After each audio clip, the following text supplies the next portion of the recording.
Mesdames, bonsoir, monsieur, bonsoir et bienvenue à cette édition d'information bilingue sur Spectrum Television ce 12 avril 2023. Au sommaire de cette séance d'information économie, 3 ans après son retrait, le Cameroun négocie un retour dans l'AGOA. L'annonce est faite par le ministre camerounais de l'économie en marge des travaux du Fonds monétaire international et de la Banque mondiale à Washington. Les détails, c'est dans la suite de ce journal. Et puis, syndicat. Présentation de la semaine de la presse et installation du bureau du syndicat national des journalistes du Cameroun, section du littoral, sont les 2 points inscrits à l'ordre du jour de la conférence de presse organisée ce jour par le dit syndicat. Les détails et des informations supplémentaires, c'est dans la suite de ce journal. Une fois de plus, bonsoir et bienvenue à cette séance d'information bilingue que nous ouvrons en langue anglaise avec vous, Oni Ladonette. Bonsoir. Good evening to you, Ines Pangang, and good evening to every viewer of Spectrum Television. It is the 8 p.m. bilingual newscast. Well, we'll start this news with the installation of Walter Yuyun Zerem as the Regional Civil Status Registration Chief of the Southwest Region. He was installed on Tuesday, April 11, 2023 at the Boya Municipal Hall by the Deputy Manager for BUNEC, Abdoulaye Adjaili Boka. Let's listen to this report as compiled by Katran Kone. The collection and compiling of civil status statistics, amongst other challenges, awaits the newly installed Regional Civil Status Registration Chief of the Southwest Region, Walter Yuyun Zerem. The calls were made by Abdoulaye Adjaili, the Deputy Manager of BUNEC, during the installation ceremony that took place on Tuesday, April 11, at the Boya Municipality Hall. Advised him and recommended him to have a special look for the internal displaced population and to help them in rebuilding their document that because of the terrorism have been either lost or destroyed by fire or other things. So we recommended him to involve himself within the process of rebuilding the Southwest region that was put in place by the head of His Excellency Paul Biya, and that is taking place these days. We have been seeing it for your eyes. So we have asked him to be involved in that and then to reconstruct the document as well as the roads and the buildings are being reconstructed. This is a main part of the reconstruction, that is the document that has been lost or destroyed. According to the new civil status chief, he intends to improve the civil status registration rate in the region. Like he said, if there was no challenge, there would be no BUNEC. BUNEC was created because of the numerous challenges. And since BUNEC came into place, being operational in the Southwest, particularly 2017, it was to address these challenges and to make sure that we have a solution. We have internally displaced people. What is already being done, and we will continue doing and try to do more, it is working with the civil society organizations, because we know a lot of people have been displaced, most of them in our host Boya. They turn to establish civil status documents where they find themselves and not where they were born. So it is our task to make sure that these documents are being established where the people were born. We have the links with all civil status registries. They are functional, but the population doesn't know. That is why you hear the general manager of BUNEC say, we need to work with the population, sensitize them and tell them where these councils are, where these registries are, so that they can have their civil status documents which are of good quality and not only increasing the quantity of birth, marriage and death certificates in the Southwest. Walter Yuyun Zerem replaces John Paul Ashu, who has been appointed as Director of Archives and Statistics at BUNEC headquarters in Yaoundé. The newly installed Southwest Region Civil Status Registration Chief was born on April 1991 in Kumbo. We remain in the Southwest region where we listen to the newly appointed Walters Yuyum Zerem. He talks about how he will be having a stern eye on fraudulent documents that are usually in circulation in the Southwest region. Well, he was charged on by Abdullahi Ajali Bukar, the deputy manager of BUNEC. We installed our new regional branch for the Southwest region. Coming to your question, we reminded him that being appointed is more of liability than asset, which means that there is no only flowers, there is too much work. That is why we recommended him not to be a regional chief just for Pako or for Boya. He should be able to travel and have a complete action over the Southwest region. He should be able to travel to Mundemba, to Kumba, to Manfre, to Manenguba, and so on. So he should be bringing new blood and new impetus so that he should revive and revamp the sensitization process that is going on since BUNEC was created. We have gone far in the process of sensitization, but we still have a lot to do. So we have asked him to intensify that process of sensitization. We ask him to fight against fraudulent documents too, because there is an important number of fraudulent documents this side of the country, and we want to go one step further by taking the deporters to court. We want to free them to court now.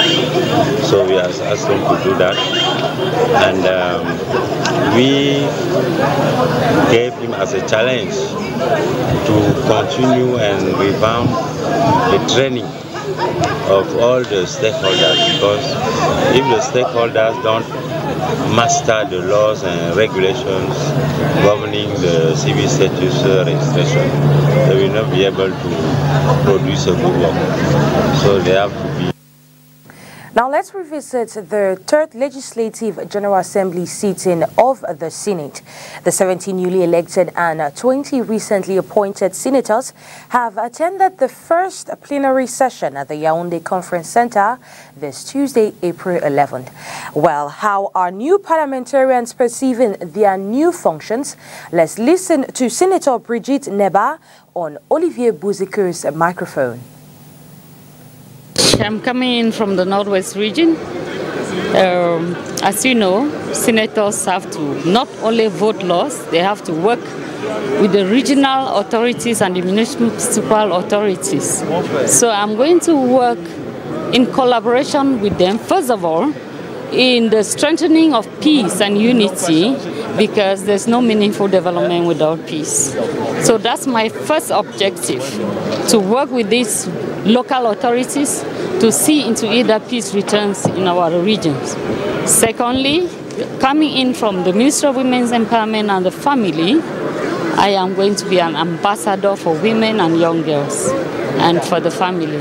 So I'm going to work with these authorities to see into it that gender mainstreaming is taken into account in their programs and policies. 3 ans après son retrait, le Cameroun négocie son retour dans l'AGOA. L'annonce est faite par le ministre camerounais de l'économie en marge des assemblées du Fonds monétaire international et de la Banque mondiale. Les détails dans ce reportage que signe Léla Renganzou.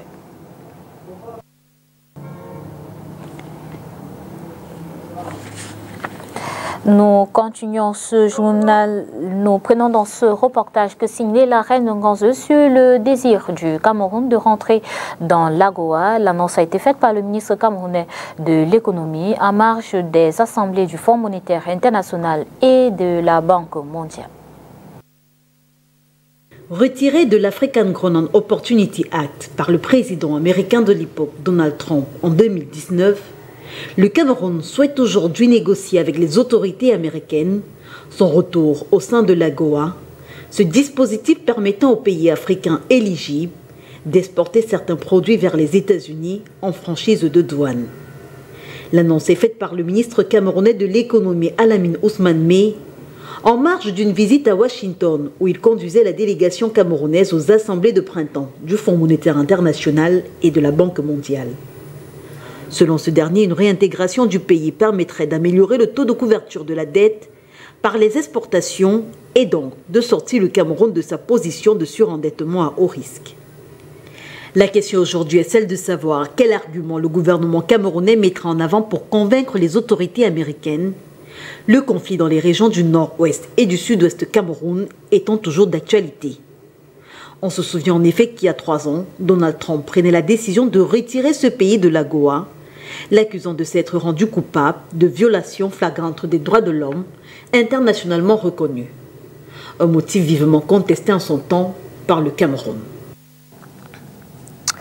A workshop to school enterprises on the importance of human rights in the work milieu has been organized in the nation's capital, Yaoundé. This has been in a bid to mitigate inhuman practices and uphold standards that respect human rights. Let's listen to this report as prepared by Josephine Binti.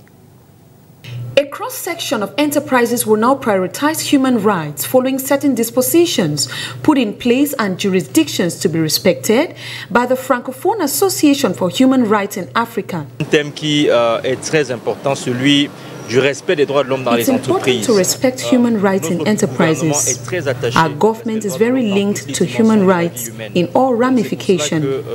We are encouraging this mobilization at the African level to uphold the functioning of multinational organizations in the human rights context.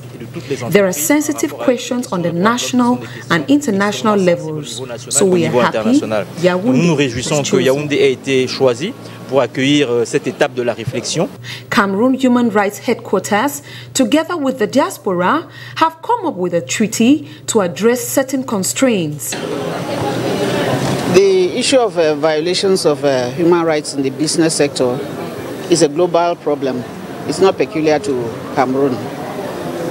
And as we heard in our speech, the Cameroon Human Rights Institution has received quite a number of complaints, at least 100, concerning human rights violations, both by state enterprises and private sector enterprises. And these rights relate to the right to work, the right to life, the right to remuneration, and other violations committed by the... This workshop comes in a context where both government and private sectors are accused of violating certain workers' rights, like the right to work, remuneration, amongst others. Cameroon's nation's capital, Yaoundé, has been chosen for the mobilization of enterprises and businesses to uphold certain human rights in their areas of command.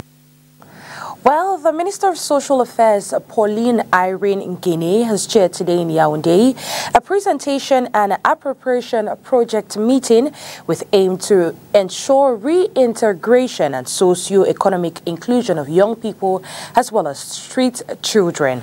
This is in partnership with the United Nations Development Programme. Olivier Bouzikir selected this excerpt for us.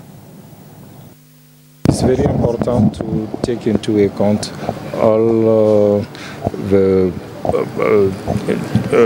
youth because we have a kind of youth, vulnerable youth here, that is street youth, and we work closely to support them to facilitate socio-economic insertion by training, by provide them equipment, probably other kind of support that they need. For that, we will make a survey to collect all the need of youth, street youth, and after you can go for the implementation of all activity that we plan for that. Présentation de la semaine de la presse et installation du nouveau bureau du syndicat national des journalistes du Cameroun, section du littoral, sont les 2 points inscrits à l'ordre du jour de la conférence de presse organisée ce 12 avril 2023 à Douala par le SNJC. Celle-ci a eu lieu dans la capitale économique du Cameroun. Reportage Oriane Danguin.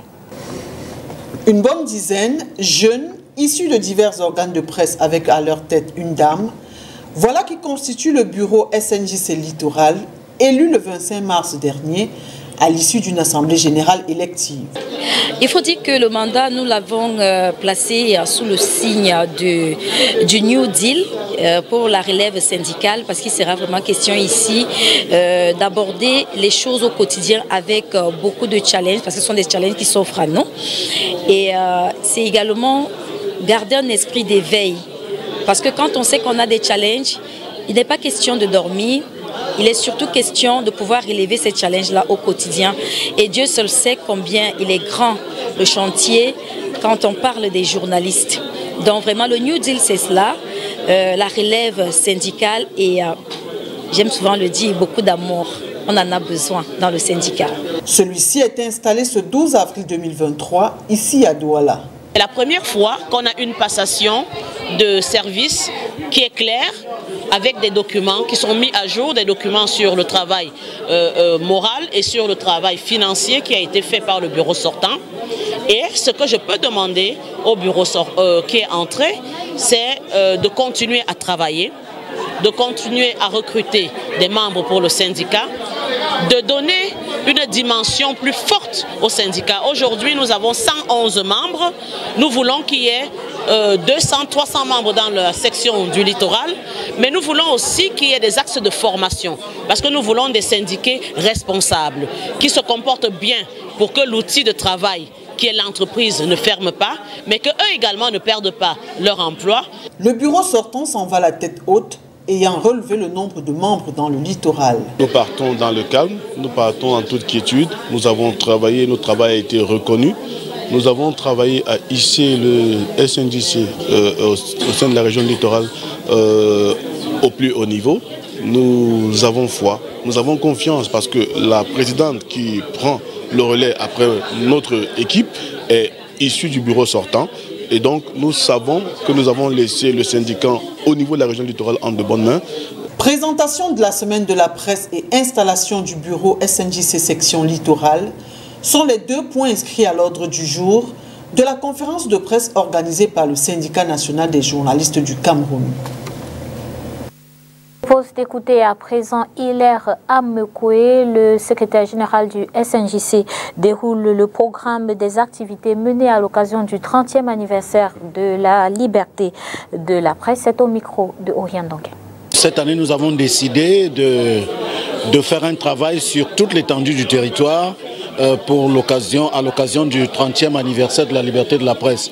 Donc, en principe, le 3 mai, dans toutes les 10 régions, les journalistes vont se rassembler dans un point pour livrer les messages du secrétaire général des Nations Unies, du secrétaire général de l'UNESCO, du président de la Fédération internationale des journalistes et de la présidente du syndicat national des journalistes du Cameroun. En dehors de cela, dans toutes les régions, là où il y a des écoles de journalisme, le syndicat va se déployer dans ces écoles-là pour sensibiliser les jeunes à aimer le métier et à adhérer au métier. Il y aura des séances de formation sur le fact-checking, sur la recherche des sources, sur le croisement des sources, et il y aura une grande formation sur ce que c'est que le syndicat. Continuons ce journal avec vous, Oni Ladene. Indeed, and we still talk about the Cameroon Syndicate for Press Men and Women that now have installed a new bureau. Voted on March 25 in a General Assembly meeting, Kati Minsa leads with a dozen of others. Tonight we listen to one of their councillors, Audrey Tenenteux, as she outlines some of their objectives moving forward.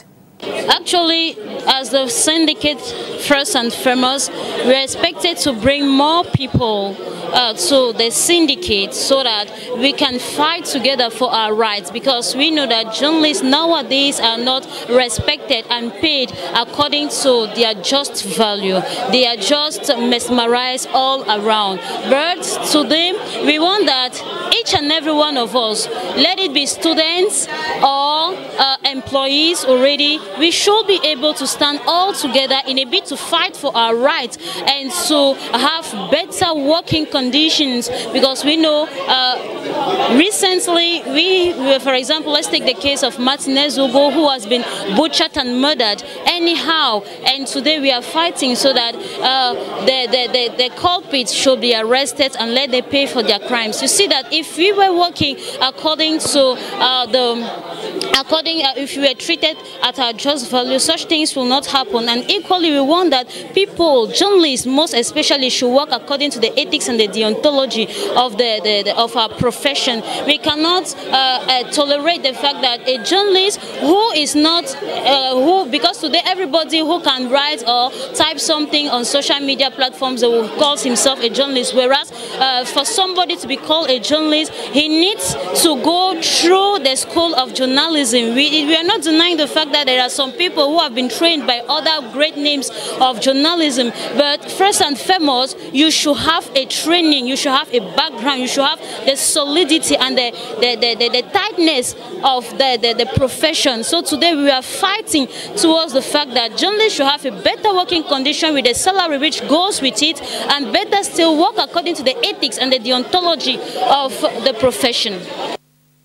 En culture, la 13e cuvée de l'école de langue de Douala Bonnet Wanda, ici à Douala, la capitale économique du Cameroun, est sortie samedi dernier, le 8 avril du mois d'octobre 2022. Au mois d'avril, 40 apprenants au total ont été formés aux techniques d'apprentissage de la langue douala et se sont également imprégnés de la culture sawa, qu'ils soient originaires de là ou non. Reportage Makedali Djignoto. Idibabouam, qui signifie bonjour. Elle fait partie des 40 apprenants qui viennent d'achever la formation classique en langue douala ici au collège Alfred Saker à Douala, qui abrite l'école d'apprentissage de la langue douala. Débutée la première semaine du mois d'octobre dernier, cette formation s'est achevée le 8 avril 2023. Très heureuse d'avoir participé à cette formation au CICI. Ça s'est très bien passé. On a appris à parler, à écrire et à lire la langue douala. Donc je ne suis que très heureuse et je compte revenir d'ici l'année prochaine. Aujourd'hui, je suis capable quand même de lire un paragraphe. C'est vrai qu'avec un peu de difficulté, mais je suis capable quand même de lire. Et je suis capable d'écouter un peu et parler aussi. Pour les enseignants, l'apprentissage de la langue douala et l'imprégnation de la culture sawa au Camerounais intéressés, qu'ils soient ressortissants sawa ou non, sont en bonne voie au vu du taux de réussite. Venons donc à cette formation de cette année académique et scolaire. Parce que si je dis scolaire et académique, c'est tout simplement parce qu'ici, nous recevons les collégiens, y compris les élèves de primaire et les étudiants en eux-mêmes. Bien, au départ, donc, nous avons eu un effectif de 40. Et sur cet effectif de 40, parce que cet effectif de 40 a été réparti en 3 niveaux, à savoir le niveau 1, à peu près 13, niveau 2, 17, et le reste sur la quarantaine, niveau 3. 28, donc, en général, ont pris part aux évaluations. Et 21 ont été admis. Ça nous a donc donné un pourcentage de 75%. Cette formation en langue douala est à sa 13e année. Le parcours n'a pas été facile, mais l'école réussit toujours à terminer son programme. Nous sommes pratiquement à la 13e année, malgré les difficultés. Chaque année, on réussit à couvrir nos 2 programmes. Le premier programme, c'est l'apprentissage en langue douala et la culture sawa à tous ceux qui veulent. Il y a 3 niveaux. Donc vous avez constaté que ce n'est pas seulement les ressortissants de Vouri ou les Douala, mais c'est tous les Camerounais. Le deuxième volet de notre programme, c'est le séminaire de formation des formateurs qui aura lieu donc au mois d'août. En 13 ans, ce sont près de 200 apprenants qui ont été formés dans cette école de langue de Bonewonda. Face au succès de cette école de langue, les promoteurs envisagent de créer un réseau des écoles d'apprentissage de la langue douala et d'imprégnation de la culture sawa sur le département du Vouri. Plus de détails, voici les explications du docteur Fris Tonnet au micro de Julie Bon. Ce que nous pouvons dire, c'est que cette démarche va connaître une grande révolution avec la création en gestation du réseau donc, des écoles d'apprentissage de la langue douala et de la culture sawa dans tout le département de Vouri. Ça part du fait que cette école, depuis son ouverture, est à Daïdo. C'est pas facile que ceux qui sont dans les autres cantons, Aqua, Belle, Bakoko et autres puissent arriver. Donc en accord avec le Ngondo, on va donc mettre en place un réseau donc, de ces écoles avec l'appui du Ngondo. Je crois que à partir de l'année académique 2023-2024, nous allons essayer de mettre en marche ce nouveau dispositif. Donc tout ne se passera pas seulement à Saker. Cette école-ci va jouer le rôle d'école pilote, parce que c'est ici qu'il y a beaucoup d'enseignants, et encadrer donc les écoles satellites au niveau de... Voilà donc notre préoccupation de l'heure. Dans l'actualité africaine, ce 12 avril 2023, nous parlons de la rébellion du M23 en RDC, de nouvelles attaques à Goma, l'envoi des renforts auprès de la frontière nord du Ghana après une attaque au Mali. Le secrétaire général des Nations Unies presse la junte d'accélérer le pas pour le retour des civils, et en Tunisie 10 migrants africains morts après le naufrage de leur bateau. La synthèse est avec nos confrères de la Voix de l'Amérique. En RDC, des combats impliquant des rebelles du M23 ont eu lieu mercredi matin au nord de Goma, dans l'est du pays, rompant un calme fragile observé depuis quelques semaines, a-t-on appris de sources civiles et sécuritaires. Les affrontements ont duré 2 heures avant de se calmer, selon un membre de la société civile. Le Ghana a annoncé l'envoi de 1000 soldats à Baokou, dans le nord-est, après qu'un officier de l'immigration ait été tué et 2 autres blessés dans une attaque près de la frontière avec le Burkina Faso. On ignore les motivations de cette attaque survenue la semaine dernière. Le secrétaire général de l'ONU, Antonio Guterres, presse le pouvoir malien d'accélérer le rythme pour rendre le pouvoir à des civils élus début 2024 comme elle s'y est engagée. C'est dans un rapport destiné au Conseil de sécurité. 10 migrants tentant de rejoindre l'Europe depuis l'Afrique subsaharienne se sont noyés au large de la Tunisie après le naufrage de leur embarcation en Méditerranée, ont annoncé mercredi les gardes-côtes. Et c'est ainsi que nous mettons un thème à cette édition d'information bilingue. Merci d'avoir été d'un autre. Disons-nous à demain. À demain, on y l'a donné. See you tomorrow in Espangang and see you tomorrow every viewer of Spectrum Television. Have a blessed night in the company of our programs.